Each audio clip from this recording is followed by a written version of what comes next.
lindo y hermoso ya segundo día de la semana. Hoy lunes. Hoy lunes para muchos ya con actividades, trabajo.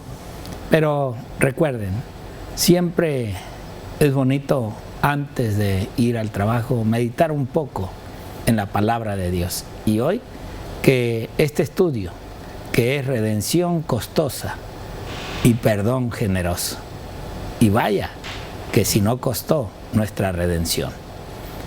Y hoy, pues por la gracia de Dios, nuevamente está aquí conmigo el pastor Raúl Reyes. Pastor, bienvenido. Gracias, pastor, de nuevo. Nuevamente le doy gracias, pastor, por la invitación y por el privilegio que tenemos de poder compartir la escuela sabática. Gracias, pastor. Dios les bendiga mucho. Amén.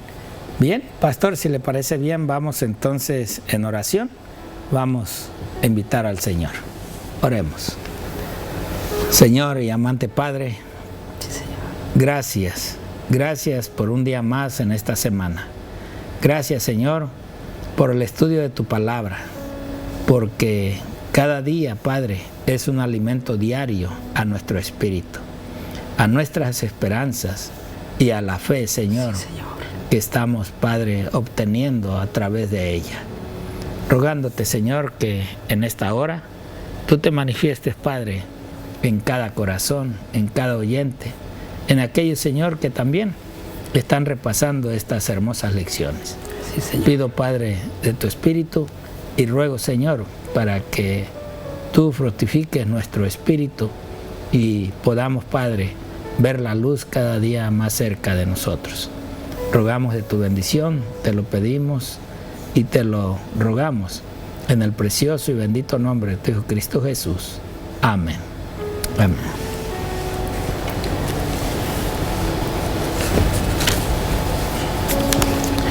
Bueno, pues estamos ya en el día ya 3 de julio y estaremos viendo redención costosa. Y la verdad que sí, tuvo un precio muy alto, muy alto. Por eso es de que ese perdón que hoy tenemos fue una generosidad del Padre y del Hijo hacia la raza humana. Es así como hoy en día tenemos que aceptar que a través de la vida de Cristo, a través de la muerte de nuestro Señor Jesucristo, nosotros podemos alcanzar los privilegios inmerecidos porque en realidad que no los merecemos, pero que nos da el mérito aquel que vino y se hizo hombre como nosotros para llevar a cabo esta obra, este trabajo de redimirnos para el Padre.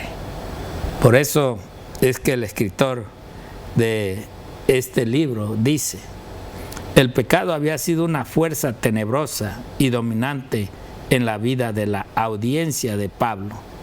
Pablo puede describirlos en su existencia anterior como muertos en vida.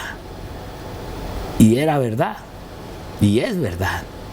Mientras no está Cristo en nosotros, mientras nosotros no aceptemos ese llamado, estamos muertos y muertos en vida, porque sin Cristo, en verdad, que no estamos más que destinados para la segunda muerte, quedar como polvo aquí en esta tierra. Así mismo dice él: muertos en sus delitos y pecados, pero andando o haciendo como Satanás les ordenaba. Eso es lo que Pablo nos dice ahí en Efesios capítulo 2, versículo del 1 al 3. Eso es lo que él busca, el enemigo.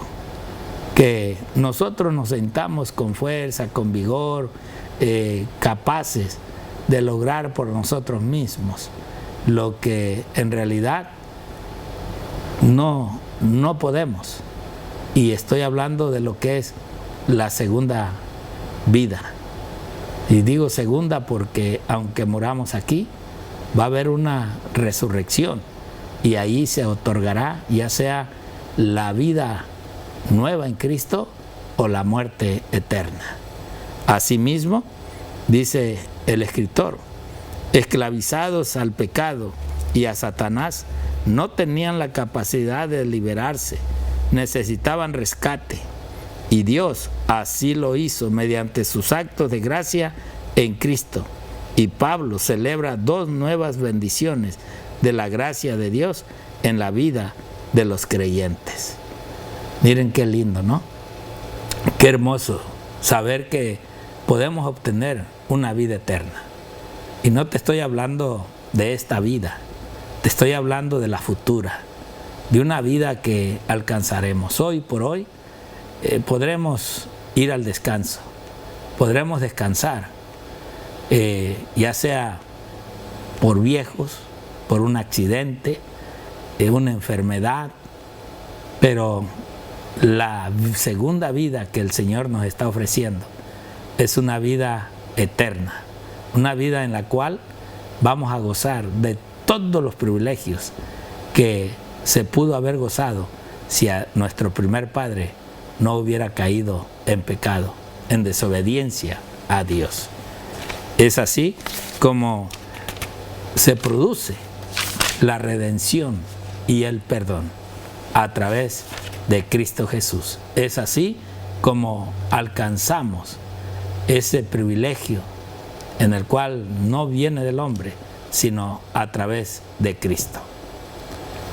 Pastor Raúl, ¿tiene alguna cita? Sí, qué hermoso, pastor, que mire que la Testimonios para la Iglesia, página 597 y 598, y lo que dice la sierva del Señor. Las condiciones para obtener la misericordia son sencillas. Amén. Sencillas, pastor. Justas y razonables. El Señor no requiere que hagamos alguna cosa penosa para que obtengamos el perdón del pecado.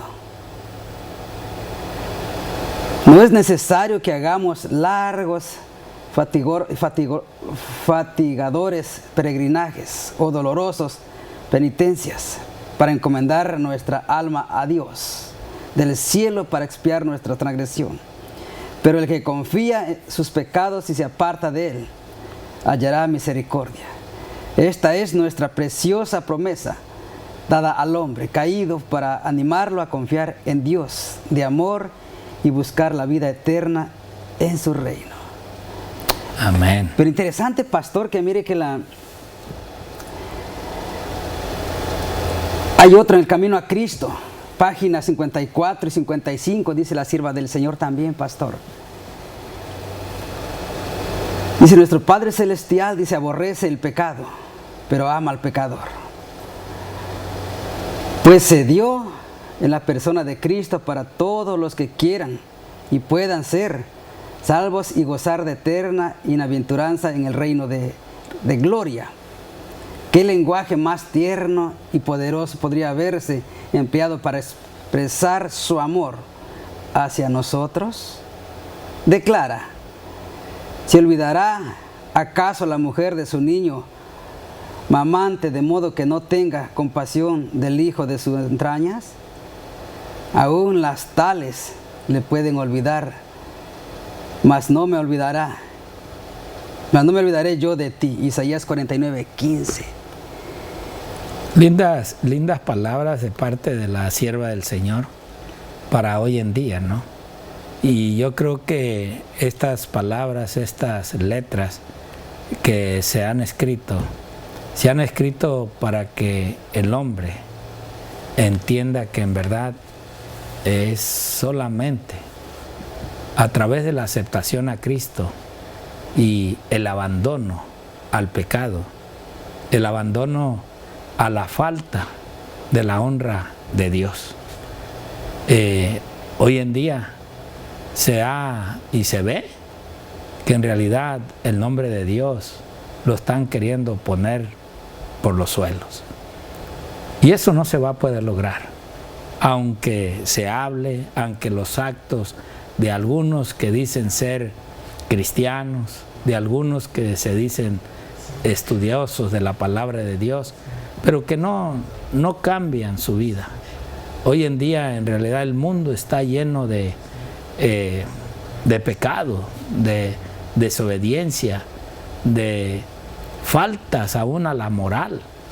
Y por eso Dios puso su ley, para que a través de esa ley nosotros podamos entender de dónde Dios va a tomar para poder enjuiciarnos, para poder darnos el pago que nosotros merecemos. Y que todo cristiano y todo creyente y estudioso de la palabra de Dios pueda entender el propósito de la venida de Cristo Jesús. Hoy en día muchos ni creen que Cristo va a volver a regresar, ni creen que va a volver a venir, y que viene por los suyos, pero viene por aquellos que en realidad hemos dejado al mundo y hemos aceptado a Cristo Jesús para vivir como Cristo Jesús lo demanda. Es importante que nosotros pidamos la lluvia del Espíritu Santo. Amén. Para poder buscar vivir como Cristo vivió en la tierra. Cristo nunca pecó, nunca falló. Hubo tentaciones, las tuvo, y más fuerte que nosotros. Cristo, en el momento de que se bautizó, pues dice mismo que el Espíritu lo llevó al desierto para que fuera tentado por el diablo. ¿Cuántos de nosotros en verdad hemos pasado por esa prueba? Como esa prueba, creo que ningún ser humano soportaría, aguantaría. 40 días y 40 noches que no comió ni tomó agua. Y esos días son los mismos que el pueblo de Israel pasó también, aquel pueblo peregrino que venía a la tierra prometida. Así es como nosotros hoy en día tenemos que confiar en que el Señor siempre estará con nosotros. Pastor. Es verdad, pastor, que todo se centra en Cristo Jesús, pastor. Todo Amén. Se centra en Cristo Jesús. Y muchos de los hermanos o la gente que quizás nos esté mirando dirán que ¿por qué tanto hablar de Cristo Jesús? Y muchos se preguntarán si a mí me han enseñado otras cosas, que hay otro medio para poder ser salvos. Pero la Biblia, pastor, nos enseña claramente que solamente en Cristo Jesús hay salvación. No hay otro medio para poder ser salvos. Por eso nosotros nos esforzamos y somos cristocéntricos, pastor. Porque Cristo es el punto y el centro de nuestra doctrina, pastor. Y solamente en Él podemos encontrar salvación y vida eterna. Pero permítame, pastor, leer lo que dice la sierva del Señor en Alza tus ojos, página 217. Dice: desearía poder presentar este asunto a nuestro pueblo exactamente como lo vi. La admirable ofrenda hecha en favor del hombre. La justicia exigía los sufrimientos de un hombre. Cristo, igual a Dios, ofreció los sufrimientos de un Dios. Él mismo no necesitaba expiación. Lo hizo por el hombre, todo por el hombre. La intensidad de su agonía fue proporcional a la dignidad y grandeza de su carácter.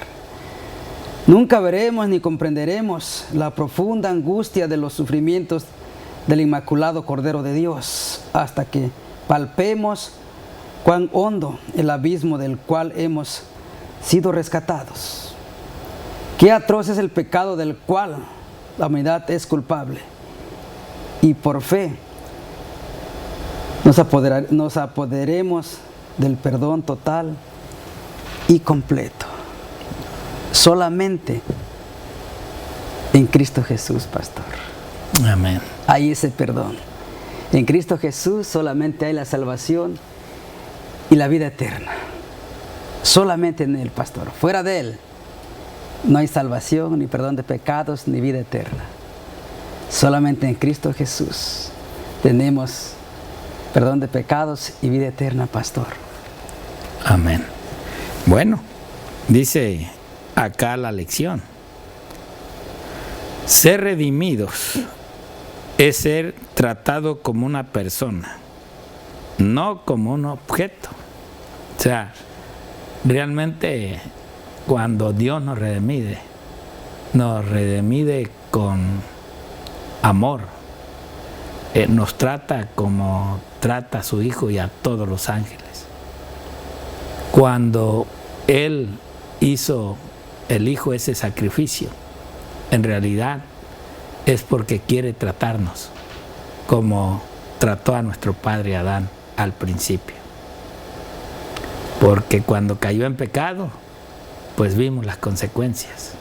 Y es así que hoy en día Cristo vino para eso, para redimir al pecador, para poder regresarlo al lugar donde Él había preparado para que el hombre viviera.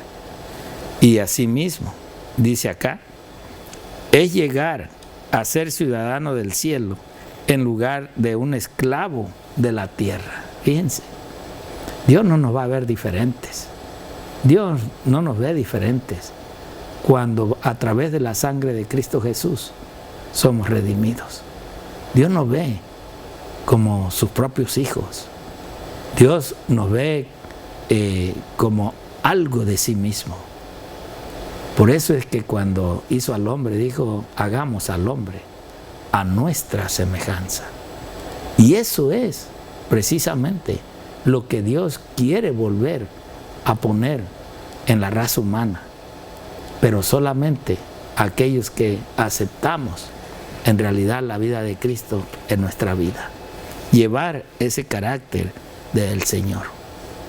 Asimismo dice la lección, tiene en cuenta que la idea de que Dios paga a Satanás el precio de la redención es medieval, no bíblica. Dios no le debe nada a Satanás ni le paga nada. El pago en realidad no es porque le quitó en sí el privilegio al hombre de gobernar la tierra. No, Dios no le debe. Y es verdad, Satanás está condenado, Satanás está terminado, Satanás en sí nada tiene ya de lo que es una parte de la bondad del cielo, nada. Dice acá, los beneficios del Calvario también incluyen el perdón de los pecados. En la cruz, Cristo toma sobre sí el precio por nuestro pecado, tanto pasado como futuro, y así canceló la nota de nuestra deuda, que constituía en ordenanzas desfavorables a nosotros. Eso lo dice Pablo en el libro de Colosenses, en el capítulo 2 y versículo 14. La verdad es de que todos esos sacrificios que se venían haciendo, nosotros ya entendemos y hemos entendido que apuntaban al que hoy nosotros predicamos. Apuntaban al que pasó por la muerte para rescatarnos a nosotros. Y que hoy todos esos sacrificios se han terminado en la cruz del Calvario. Allí fue donde acabaron esos ritos y esas ceremonias. Fue allí donde hizo el acto de salvación nuestro Señor Jesucristo y nos da la oportunidad a nosotros de vivir para siempre, siempre y cuando aceptemos el nombre de Cristo Jesús en nuestra vida. Por eso dice el escritor y lo termina con estas palabras: al hacer esta obra de redención y de perdón por medio de Cristo, Dios actúa como nuestro Padre generoso, con la riqueza de su gracia que nos prodigó abundantemente. Miren, la verdad que Dios en sí, en todo, hermanos, como dice la lección, ¿verdad? Este generoso regalo que el Señor nos ha dado es con el propósito de que tú y yo entendamos este regalo para abrirlo y poder decir, Cristo debe ser mi vida, el centro, y en el cual yo tengo que seguir esos mismos caminos que Cristo enseña en su palabra. Amén, gloria a Dios. Dios te guarde, el Señor te bendiga y que siempre sea el nombre de Cristo que esté en tus labios y en tu corazón. Muchas bendiciones. Amén.